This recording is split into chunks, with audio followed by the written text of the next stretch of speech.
Hello दोस्तों, कैसे हैं आप लोग। देखिए, जैसा कि इसमें दिया गया है, केंद्रीय कर्मचारियों के लिए खुशखबरी। जुलाई 2025 में डीए बढ़ने वाला है।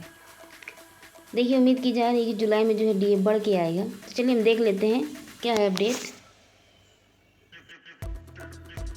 डीए हैक जुलाई। अगर आप केंद्र सरकार के कर्मचारी हैं या पेंशनर हैं तो ये खबर आपके लिए बेहद ज़रूरी है। जुलाई 2025 में डीए डीएनएस अलाउंस में अच्छी खासी बढ़ोतरी होने वाली है। बीते कुछ महीनों में जो आंकड़े सामने आए हैं उनसे यही साफ इशारा मिल रहा है कि महंगाई भत्ता 3% तक बढ़ सकता है।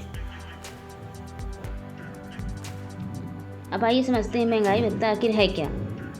डीए हाइक महंगाई भत्ता एक तरह का राहत पैकेज होता है जो कर्मचारियों और पेंशनर्स को महंगाई के असर से बचाने के लिए दिया जाता है।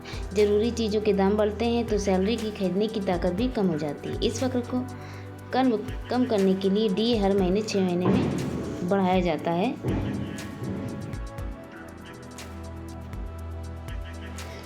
यह मूल वेतन का सिर्फ 1% होता है, 1% होता है मूल वेतन का। और अगर जिस हिसाब से बढ़ता है, जैसे डी अगर 2% बढ़ता है तो बेसिक वेतन का 2% निकालेंगे। अगर 3% बढ़ता है तो बेसिक पे का आप उसी हिसाब से परसेंटेज निकाल के अपना डी कैलकुलेट कर सकते हैं। तो जो मूल वेतन है ये हर 1% होता है जो हर साल जनवरी और जुलाई में रिवाइज होता है। देखा जाए तो जनवरी 2025 में बहुत ही कम बढ़ोतरी हुई थी। सबको पता है कि सिर्फ 2% की बढ़ोतरी हुई थी डीए में। तो जो डीए था हमारा जो 53% से बढ़कर 55% हो गया था। लेकिन कर्मचारियों और पेंशनर्स को ये बढ़ोतरी बहुत ही कम लगी थी क्योंकि महंगाई भत्ते तेज़ी से बढ़ रहा है। महंगाई जो है तेज़ी से बढ़ रही है। अब उम्मीद है कि जुलाई में सरकार इसे राहत की घोषणा करेगी। मतलब उम्मीद है कि शायद 2% से ज़्यादा बढ़ेगा डीए। आइए आगे की न्यूज़ देखते हैं। जुलाई 2025 में कितनी हो सकती है डीए बढ़ोतरी। फिलहाल के ट्रेंड और आंकड़ों को देखते हुए माना जा रहा है कि डीए में 3% तक की बढ़ोतरी हो सकती है, यानी 55% से बढ़कर 58% हो जाएगा। अगर किसी कर्मचारी की बेसिक सैलरी 30,000 है तो अगर डीए मान लीजिए 3% बढ़ता है तो उस हिसाब से जाके जो डीए बनेगा वो बनेगा 900। और अगर किसी कर्मचारी की बेसिक सैलरी 40,000 है तो जो डीए बनेगा वो बनेगा जाके 1200 रुपये। ठीक है। अब हम बात करते हैं डीए किस प्रकार से बढ़ाया जाता है। देखा जाए तो AICPI इंडेक्स के आधार पर ही डीए की बढ़ोतरी होती है। ठीक है। डीए की गणना AICPI यानी all India consumer price index for industrial workers के आधार पर की जाती है। यह इंडेक्स बताता है कि ज़रूरी सामान की कीमतों में कितनी बढ़ोतरी हुई है। इसका औसत निकालकर एक फार्मूले के जरिए डीए की दर तय की जाती है। मतलब जिस हिसाब से जो है जो प्राइस बढ़ता है उसी हिसाब से हमारा डीए भी कैलकुलेट होगा।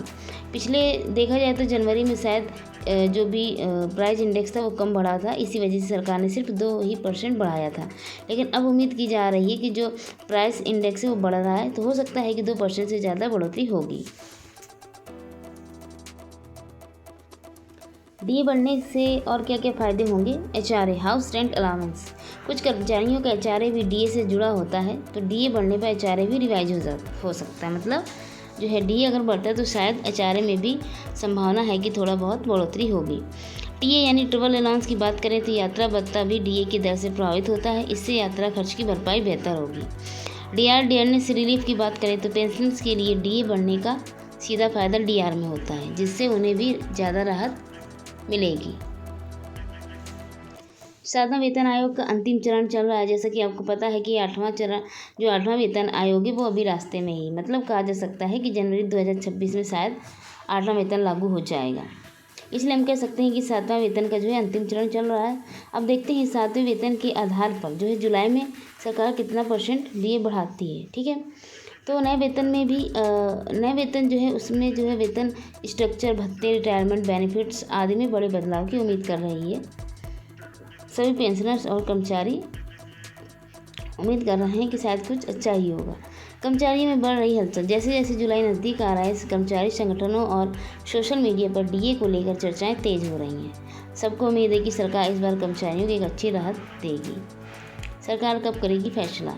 डीए बढ़ोतरी का आधिकारिक ऐलान जून के आखिरी हफ्ते या जुलाई की शुरुआत में होगा। इसके लिए सरकार को जून तक के AICPI आंकड़ों का इंतजार करना होगा। फिर AICPI के आंकड़ों के आधार पर ही डीए जो है तय किया जाएगा। उसके बाद फाइल वित्त मंत्रालय के पास जाएगी, कैबिनेट केंद्रीय कैबिनेट की मंजूरी के बाद अंतिम फैसला लिया जाएगा कि डीए में कितना बढ़ोतरी करनी है।